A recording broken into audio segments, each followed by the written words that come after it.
million subscribers, Quackity is one of the most successful creators in the gaming space. He's collaborated with huge names like Mr. Beast, KSI, and at one point was a member of the Dream SMP. Since his days there, several high-profile names have faced major cancellations. Wilbur Soot's career was basically ruined because of allegations by his ex-girlfriend Shelby Shovel, while George Not Found had to fight tooth and nail against allegations of SA by a small streamer named Katybugs. And all of this is fresh off the heels of the provably false allegations directed towards Dream. Now, Quackity is on the chopping block, as is his massively successful Minecraft server. The QSMP is a project of Quackity, being the first ever multilingual Minecraft survival multiplayer server with live translation. Quackity speaks both English and Spanish, meaning he's been able to communicate with a much wider audience than the average creator. But for the longest time, these audiences have been split by their language barrier. This server aimed to bridge the gap, but as the project grew in size, it also expanded its scope to live translation of Brazilian Portuguese, French, Korean, and German. It hosts English-speaking creators like Bad Boy Halo, Iron Mouse, and Fit MC, Korean creators like Aga, French creators like Kometo, and a long list of others from around the world. With how complicated it is, it shouldn't be a surprise that the QSMP has been in the works for years. And when the server was announced, Quackity posted something very ominous. A reminder that I seriously do not care for people who try to discredit my work. I know I've done so much for both my communities and will continue to do so because I enjoy it. So who was trying to discredit him? On March 8th, 2023, Dream and Quackity took part in Spreen's Heaven or Hell event. It was a big show that got a lot of viewers, but this is also their last known public interaction, and it happened the same day Dream pitched the concept of United SMP in private. United SMP was to be a multilingual server with live translation, essentially the same project but run by a different massive creator. On March 10th, Quackity announced the QSMP to much fanfare. Anyone else just extremely proud of Quackity, knowing how he wanted to make Spanish content for years? Finally doing it and getting so far is just amazing. So happy for him. That same day, Dream went live on his alt talking about his very similar project, but said he didn't know anything about the QSMP. I'm working on a project as well that should be fairly soon, that I started a bit ago.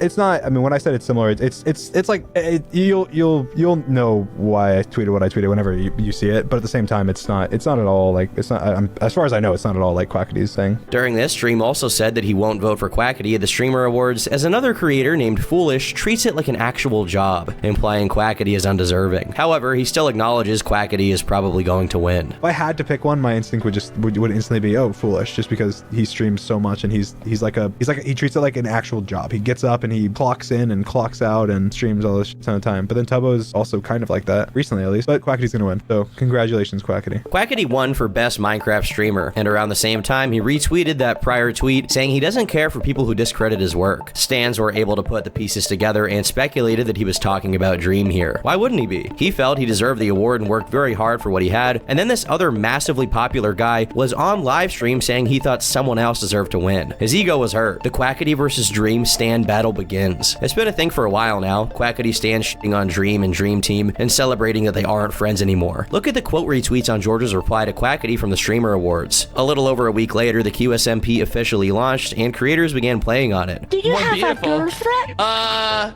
Would that be a problem? No, really. While people were having fun on the server, Dream did not make an appearance. Why wouldn't Quackity invite the most famous Minecraft YouTuber of the last few years to his biggest project yet? Fans of both of them drew their own conclusions on Reddit. Not that they can't be friends behind the scenes still, but they were pretty close before, so the change is noticeable when he's regularly interacting with Bad Boy Halo and didn't even respond to George about his meetups with bad or skeppy tweets. And George had a stream a while ago where he mentioned that Quackity hadn't even confirmed he would be at TwitchCon to him despite attending, and that Q seemed to turn down George wanting to go to Mexico with him. Trouble was brewing behind the scenes. It was at this point Quackity shifted the scope of the server from just Spanish and English to the rest of the languages so he could get an even broader audience. And just 5 days later, Dream announced his new mod for USMP, which would translate whatever you're saying in voice chat to the native speaker's language in text above their head, allowing anyone to have a conversation with each other in game. Oh, それは知らなかった。La traducción ha dicho que te has comprado un sostén.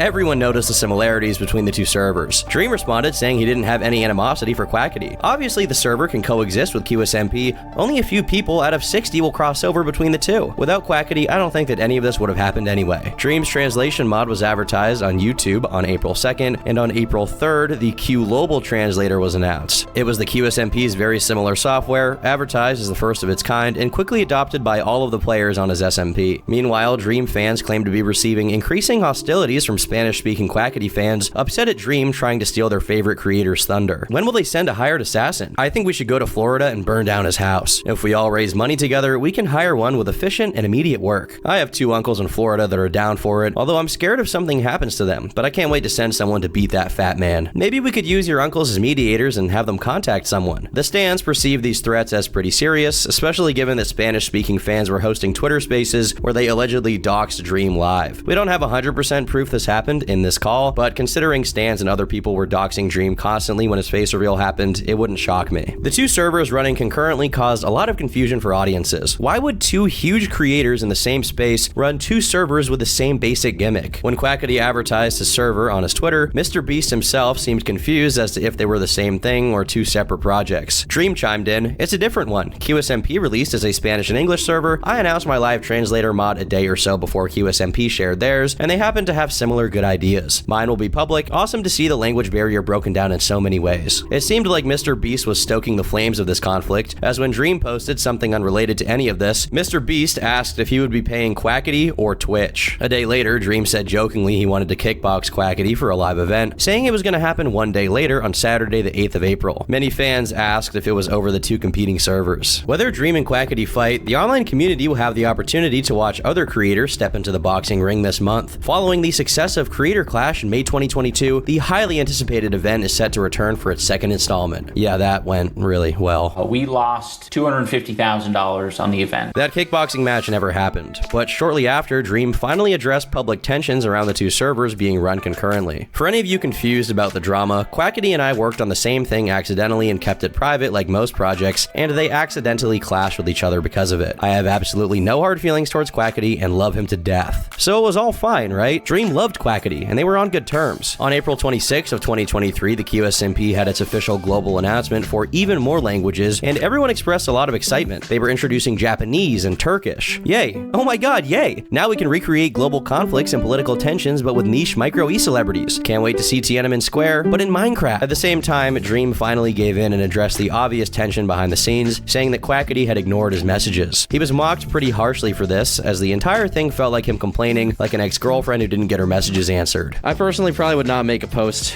about how a creator ghosted me, but to each their own if you want to be the jilted ex-girlfriend Dream. However, he also addressed something more serious than Quackity ignoring his messages. I have seen more threats, doxing, fights, slander, and hate between a bunch of fan bases than I've seen in a very long time. I personally have experienced an elevated level of in-real-life threats and stalkers, and even had the police involved in somebody showing up at my house and even putting trackers on my family vehicles surrounding this drama for the first time since pre-face reveal. Dream believed the mounting tensions between fan bases was causing this increase in toxicity. Nobody cared. The original thread Dream made ended up getting ratioed, comparing his response to Quackity to his original response to the grooming allegations. However, Dream went on to share proof that he apparently came up with the idea for a multilingual server before Quackity did. He showed a message conversation where he said, "United SMP is like the United Nations, a handful of people from each language where new people are added. Proximity chat with a custom mod that puts translated subtitles above your head so you'll see live captions of different languages." This is from March 8th of 2023, and people in the replies were quick to claim that Quackity had been working on his for years, therefore it was his idea. A whiteboard from the time showing that Dream had been planning this also seemingly suggests he planned to invite Quackity to his server as one of the Spanish-speaking players. 2 days after Dream made this long post about Quackity, all of the Dream-related emotes were removed from Quackity's Twitch chat. And on May 8th of 2023, Philza made fun of Dream and the entire United SMP project while talking to Tommy Innit.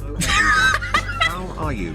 Tom, I could blow this wide open. Dude, there's extra context to that tweet that I could say right now. Do you want to go there? Things got a little more intense when Tommy released If YouTubers Were Honest, where he satirized a lot of his peers. He specifically devoted a section of it to the tensions between the 2 servers and painted Dream as a man-child. Yes, it's done! A Minecraft server to combine multiple communities, my communities together, and bring the world together.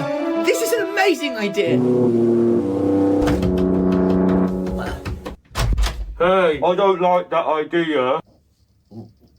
It's actually my idea, not yours. That doesn't... Okay, that's fine. We can both do it, I guess. Stop ignoring me.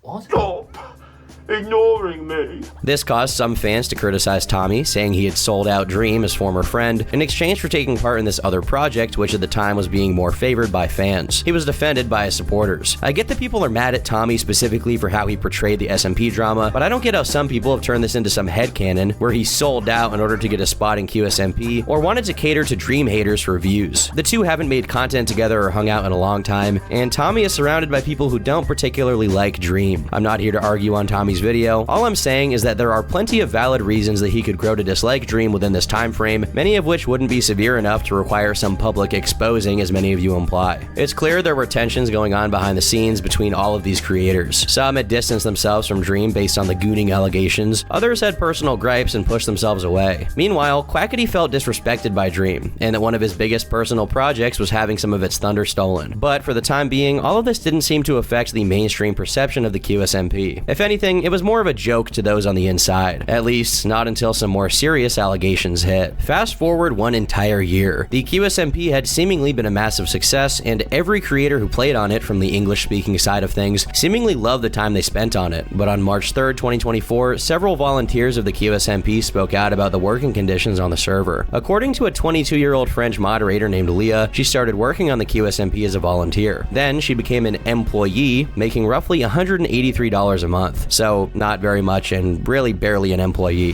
However, she said that server managers needed her to be consistently available to pick up various types of work, including voicing multiple characters in the SMP streams, designing art, and helping write the server's storylines. The QSMP is more than just a server. It has an entire timeline of events that play into a greater tale, and viewers can watch along to speculate as to the next storyline. She was asked to be helping with this storyline when apparently it wasn't laid out in her initial set of responsibilities. They requested far more of her than she was initially required to do, and according to her, many others were afraid to speak out against mistreatment due to threat of legal action. Everyone had signed non-disclosure agreements. Why would you need an NDA when you're moderating a Minecraft server? In the tweets, Leah said the QSMP fired her 2 weeks prior. She said it was because it got leaked on stream that she spoke to YouTuber A. Pierre. Pierre is a French member of the QSMP. According to QSMP policies, moderators are forbidden from talking to streamers, and A. Pierre confirmed in a tweet that they did talk, and it was apparently his fault that this leak happened. A lot of us admins are so eager to work for our favorite content creators that we weren't seeing the problems. Over the next week, after the QSMP fired Leah, other moderators would start to come forward with their own stories. Another French mod, iBob, said on Twitter that moderators were purely volunteers. He said they did the work of community managers for free. He also confirmed that the organization asked admins not to talk to each other or the top creators. Noah wrote in Portuguese that the QSMP did not pay him for translating threads and editing clips. He alleged the organization eventually fired him after being unable to keep up with the workload, showing Discord screenshots of his termination notice. Fans were outraged. Imagine having the first Minecraft multilingual server of the world and paying your employees 150 euros per month and threatening to sue them if they dare complain. Quackity fired up an urgent stream to keep everyone updated on what was happening. He said that he was made aware volunteers were not being paid and given too many hours of activity. He had the understanding that there was a process volunteers would go through to eventually be onboarded to a fully paid position. What he was not aware of was what the volunteers were being required to do. This made it clear to him he needed to be more involved in the administrative part of the QSMP, and he was sorry it happened this way. From here on out, I want to make one thing clear. Everybody involved in Quackity Studios will be paid. And if at any point my own funds are not sufficient enough to pay workers or maintain the project, then the QSMP cannot continue and it will close down. That's how committed I am to this project. While all of this was going on, Quackity had also been delivered another problem. One of the QSMP members, Wilbur Soot, had just been accused of abuse by an ex-girlfriend. His reputation was subsequently destroyed, and every single creator dropped him publicly. Wilbur is no longer a part of the QSMP. But this wasn't enough. The story was out and people were going to talk about it. QSMP was trending on Twitter with 75,000 posts on March 4th alone. Mostly people criticizing Quackity and the server as a whole. But it was quickly made clear that Leah hadn't been entirely truthful about her time working for Quackity Studios. A French admin named Jay would respond saying she had lied about most of her claims and was actually fired for a number of reasons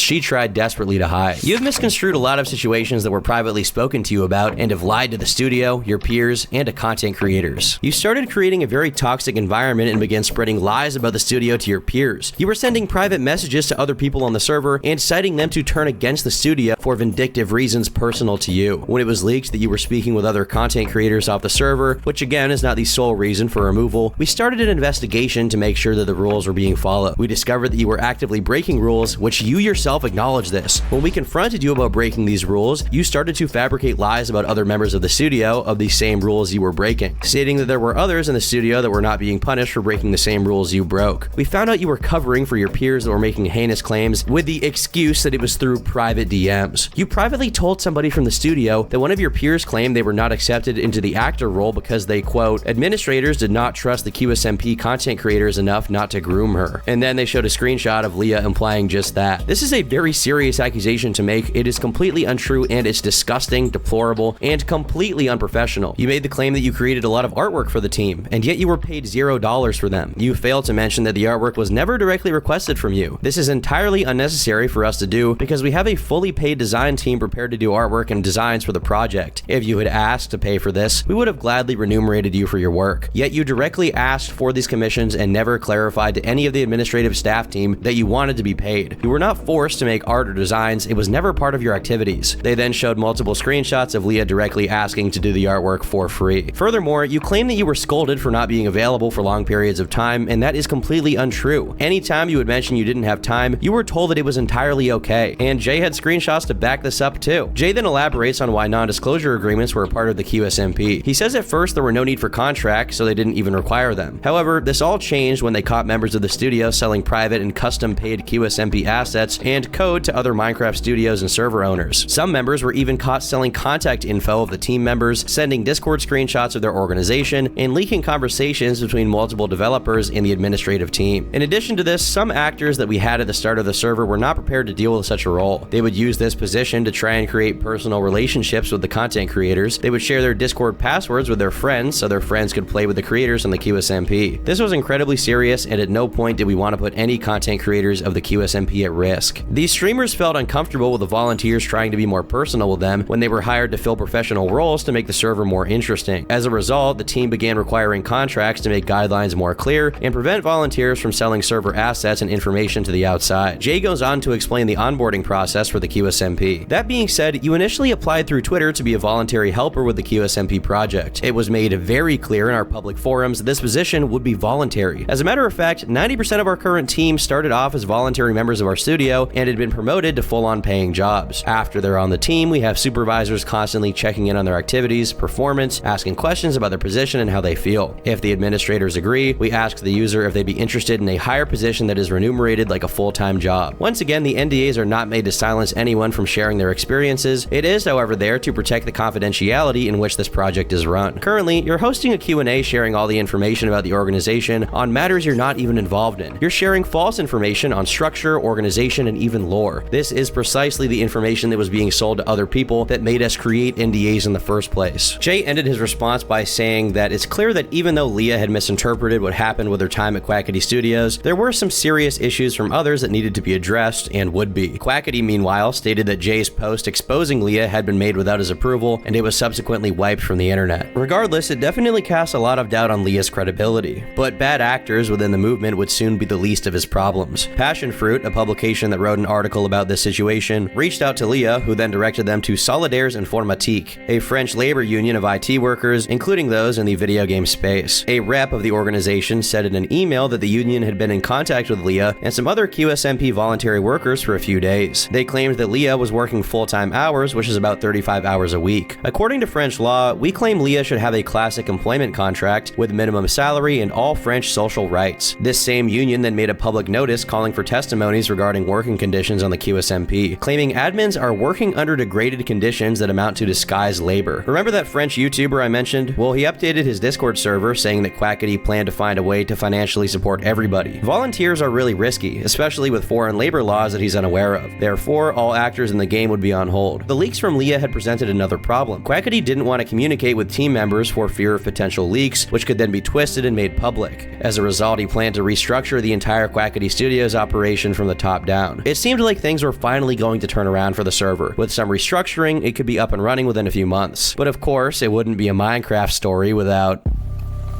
Enter Roscripts, who supposedly goes by the real name Adrian, a Roblox YouTuber with 50,000 subscribers, and allegedly Quackity's brother. This is me. This is Roscripts. The question here is, do I look like Quackity's brother? He infrequently posted to YouTube from 2013 to 2018, but suddenly stopped posting. The comments on every video were turned off. In April of 2024, rumors began to circulate that the secret owner of QSMP was actually Adrian. An account on Twitter claimed that his account was still active in the Quackity's Kitchen Discord server, which is public and has over 26,000 members. But why would this even be a problem? I mean, it's just his brother. Why can't he be on the server? On September 29th of 2020, a Twitter user named Meko made a series of claims about Roscripts. They said that at the time of these alleged interactions, they were 11 and 12 years old, but online were lying, saying they were 13 or 14. They joined the QHQ server in mid to late 2018, where they would occasionally joke around with Roscripts in the Discord. After a few weeks, he started talking to her much more and even joined a group chat with her and her several teenage friends. After they moved on to voice calling privately, he would begin to make jokingly sexual comments to her on a one-on-one basis. They got the impression he was trying to move the conversation towards more risky territory, which is when she began to tell her friends outside of the group chat, as well as the moderators of the server, and Axel, a longtime online friend of Quackity, who had collaborated with him many times. They claimed to not have any screenshots of these interactions because they suffered a number of panic attacks regarding all of it. Now, with no evidence, you'd think this would die where it started. It did not. An account called Donald's Guy, a former editor for Quackity and an admin in his Discord server, came out with what he had. He claimed that as of 2021, Adrian was 25, meaning in 2017 he would have been 21. He showed messages of Roscripts allegedly calling a 16-year-old a little girl over and over, talking about her age in a pretty weird way. This editor then provides an audio clip from March of 2018 of Roscripts being confronted by a server moderator for creating a not safe for work channel that minors were allowed into. This is something that can be legally used against adults, okay?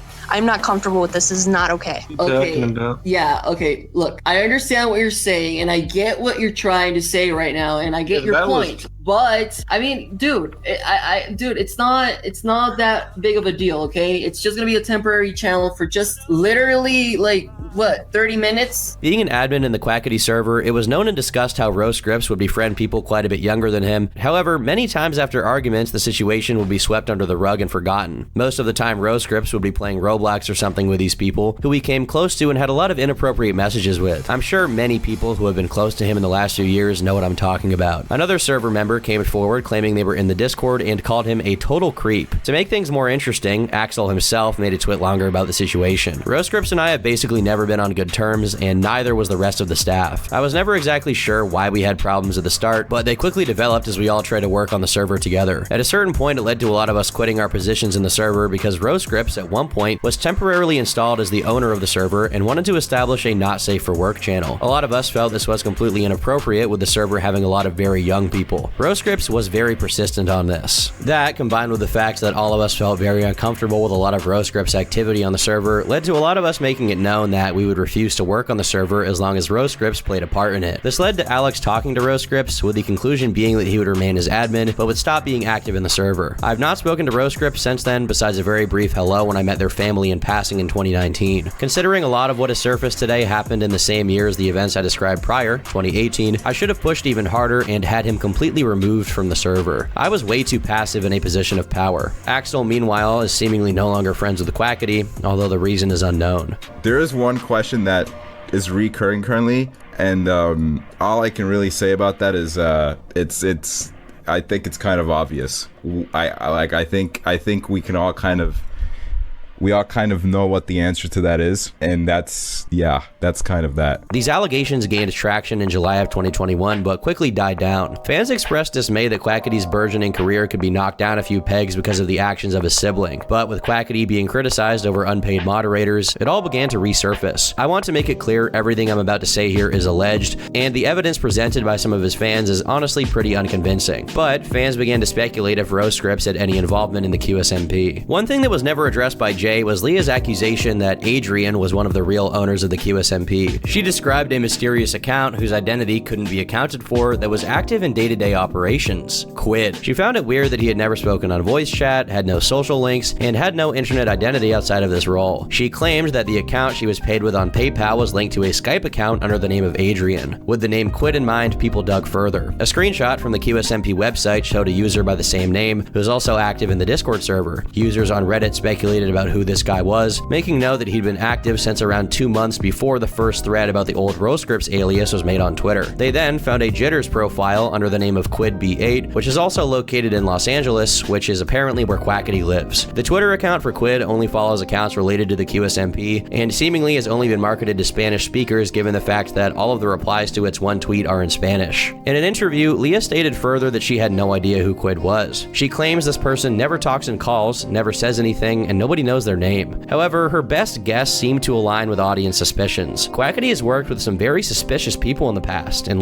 that's not someone, you can't allow someone whose identity nobody can know and isn't safe at the head of your project. This post was made on April 8th, 2024, at the same time that many were complaining about a perceived inconsistency from Quackity about his involvement in the project. To this day, Quackity has never directly spoken about his brother or what happened to him, which to an extent is something that's tough to ask for. The question from fans is if this Quid person is also Roscripts. Once again, keep in mind all of this evidence is circumstantial, and if it is true, it would be a huge blunder to even have this guy involved in the project, considering the family-friendly brand Quackity has. It's a major risk. On April 10th, Quackity fired up a stream saying that the QSMP would not be closing down. However, he would be taking a step back from running the server. He said that people were openly posting his docs on Twitter, which felt like a major violation of his privacy. While in the United States, it's accepted that this is off limits, in Spanish-speaking countries, his info is being distributed widely. He apparently had received emails with death threats and people claiming to be close to his location, saying they're going to hurt him. As a result, he would be stepping away from being the face of the project. He then said he prefers to keep disagreements and conflicts private because he believes it to be professional. Since QSMP began, though, this definitely has resonated badly with people who had never seen my content before and had no idea who I was before the QSMP. So a lot of people have interpreted my privateness as being shady or not being transparent. The reality is, this is how I've been all my life. I've even had internet friends in the past get angry at me for not being as open as they were, but in reality, that's just how I consider things should be handled, because there's never been anything more important to me in my career than the distinction between my personal life and my work life. Regarding the situation with unpaid moderators, he says that he was aware of it prior to it going public and ready to deal with it before it was made public regardless. He also seems to address the allegation that his brother was a part of this entire thing, saying that he has no involvement whatsoever. I want to clarify a recent accusation that was made, which was the involvement in the project of someone that has nothing to do with it. That is not true, and I want to make that clear. Please be careful with the information that you choose to believe or choose to openly spread. Please be aware of where it comes from or what intentions it might be with. The reality is, these matters are being handled by the appropriate authorities, not with a tweet longer or with 10 streams of me talking about it. So I apologize if moving forward I don't say much about this, but it's because I can't. It's not excuses, it's not ignoring it. I literally can't. They're already being handled, like I said, by the appropriate authorities, so I cannot say anything. So moving forward, I hope you guys can understand that part. There's no direct evidence that Quackity's brother had anything to do with the server, so it's for the best that everyone takes Quackity at his word. But this response didn't stop fans on the Dream Was Taken 2 subreddit from making long posts alleging shady business practices. They claim that the winners of random Twitter giveaways and the Las Nevadas quest have also struggled to receive their prizes, providing screenshots of anonymous Twitter users claiming they didn't receive their merch. They claim Quackity is complicit in worker abuse and once again speculate on if Quackity's brother is the true owner of the server. Meanwhile, the French Union claims to still be looking into the server, saying, "In the last few days, we've seen an outpouring of hate towards several former Quackity Studios workers. Some people have received thousands of death threats, offensive messages with sexist or other sexual connotations, and explicit messages targeting them and their relatives. This harassment has been widely magnified by the latest Quackity stream and intentionally forwarded by several Quackity Studio staff members. Some content creators have also, with varying degrees of intent, contributed to forward this harassment. Therefore, we enjoin content creators to explicitly, clearly, and promptly encourage their communities to halt this harassment and to apologize publicly." It's impossible to hold Quackity responsible for everything his audience does. With 6 million subscribers, there's bound to be a few crazy ones, but it's clear that this union believes Quackity Studios mistreated its volunteers and they intend to investigate it to the fullest extent they can. They also said all attempts to contact Quackity have failed. No attempt, either through us directly, in public, or in private, has so far been made. paid. Dismissed workers are still without explanation, and suspended employees have been excluded from all channels of communication for several months, still without information on whether and when they are to be reinstated. Quackity was riding high for years, and the QSMP was his most ambitious project yet, but with the complexity of his server came miscommunications, which led his fans to dig into his past to find any wrongdoing they could. It seems opening the channels between international audiences in an effort to increase communication ultimately came unraveled due to a lack of it from the top down in his studio structure. And now that the box is open, he's going to have a hard time closing it. He's in a very tough spot, and whatever happens, it's clear he won't come out the other side of this the same creator he was before his Minecraft server nightmare. I've been Turkey Tom, thanks for watching, and until next time, leave me alone.